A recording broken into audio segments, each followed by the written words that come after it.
بسم اللہ الرحمن الرحیم۔ نبی کریم صلی اللہ علیہ وآلہ وسلم کو سفر میں اگر عورتوں کو ساتھ لے جانے کی ضرورت درپیش آتی تو عورتوں کے اطمینان قلب کے لیے قرعہ ڈالتے، جس کا نام نکلتا اسے ساتھ لے جاتے۔ غزوہ بنی مستلق میں جاتے ہوئے قرعہ حضرت عائشہ صدیقہ رضی اللہ تعالیٰ عنہا کے نام نکلا تو حضور صلی اللہ علیہ وآلہ وسلم انہیں ساتھ لے گئے۔ یہ واقعہ پردے کا حکم نافذ ہو جانے کے بعد کا ہے۔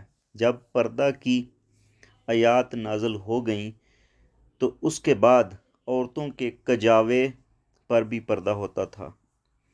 اسی طرح پردہ میں ہی کجاووں کو اٹھا کر اونٹوں پر رکھ دیا جاتا تھا۔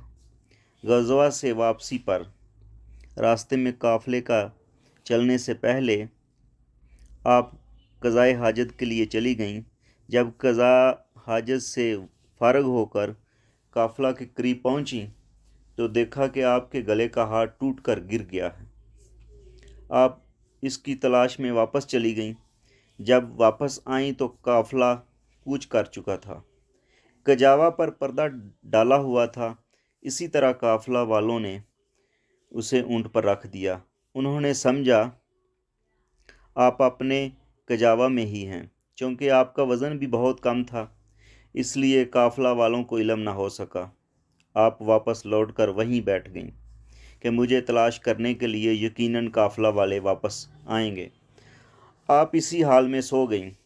صفوان بن معطل، سلمہ رضی اللہ تعالیٰ عنہ، جن کو قافلہ کے پیچھے رہنے اور کوئی چیز گر جائے تو اسے اٹھانے پر مأمور کیا ہوا تھا، جب وہاں سے گزرے تو انہوں نے حضرت عائشہ رضی اللہ تعالیٰ عنہا کو پہچان کر انا للہ و انا الیہ راجعون پڑھا۔ حضرت عائشہ رضی اللہ تعالیٰ عنہا نے اپنے آپ کو چادر سے ڈھانپ لیا۔ صفوان نے اور کوئی کلام نہ فرمایا، بس اپنے اونٹ کو بٹھا کر اس کی ٹانگوں پر اپنا پاؤں رکھا تاکہ یہ نہ اٹھے اور حرکت نہ کرے۔ حضرت عائشہ رضی اللہ تعالیٰ عنہا اس پر سوار ہو گئیں۔ اس طرح آپ قافلہ میں پہنچ گئیں جہاں قافلہ ٹھہرا ہوا تھا۔ آپ کے پہنچنے پر رئیس المنافقین عبداللہ بن ابی منافق نے سب سے پہلے بہتان تراشی کی، اور اس کے بعد اور منافق بھی اس کے ہم نوا بن گئے۔ زیادہ مقام افسوس یہ تھا کہ منافقین کی سازش کے جال میں کئی مخلص صحابہ اکرام بھی آ گئے، یعنی حضرت حسان رضی اللہ تعالیٰ عنہ اور مصطح رضی اللہ تعالیٰ عنہ، جو حضرت صدیق اکبر رضی اللہ تعالیٰ عنہ کی خالہ کے یا خالہ کی بیٹی کے بیٹے تھے، اور حضرت حمنہ بن حجش رضی اللہ تعالیٰ عنہ، جو نبی کریم صلی اللہ علیہ وآلہ وسلم کی زوجہ مطہرہ حضرت زینب بن حجش رضی اللہ تعالیٰ عنہ کی بہن تھیں، یہ بھی ان لوگوں میں شامل ہو گئے۔ اس واقعے کے بعد ایک ماہ تک نبی کریم صلی اللہ علیہ وآلہ وسلم نے حضرت عائشہ رضی اللہ تعالیٰ عنہ سے کوئی کلام نہ فرمایا۔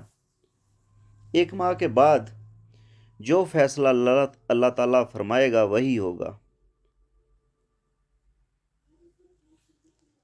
حضرت عائشہ رضی اللہ تعالیٰ عنہ فرماتی ہیں، میں اس پر بہت خوش ہوئی کیونکہ مجھے معلوم تھا کہ میں پاک دامن ہوں، اللہ تعالیٰ ضرور میرے حق میں فیصلہ فرمائے گا۔ جب سورہ نور کی آیت نمبر 18 حضرت عائشہ رضی اللہ تعالیٰ عنہ کی پاک دامنی بیان کرنے کے لیے اور منافقین کی مذمت کے لیے نازل ہوئیں تو حضور صلی اللہ علیہ وآلہ وسلم نے منبر پر ان آیات کو سنایا۔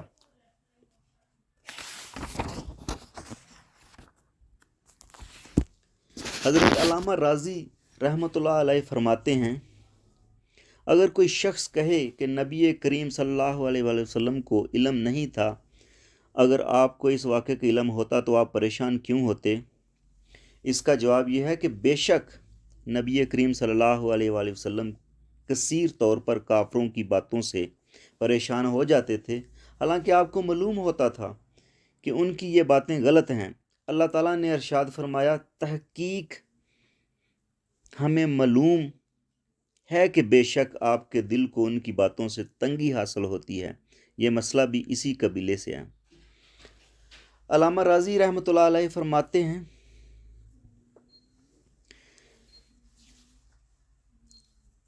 کہ آپ کو پریشانی صرف کافروں منافقوں کی باتوں سے ہو رہی تھی، آپ کو معلوم تھا کہ یہ غلط کہہ رہے ہیں، اور خصوصاً جب اپنے بھی سازش کا شکار ہو چکے تھے تو پریشانی کی زیادتی کا یہ سبب بن گئی۔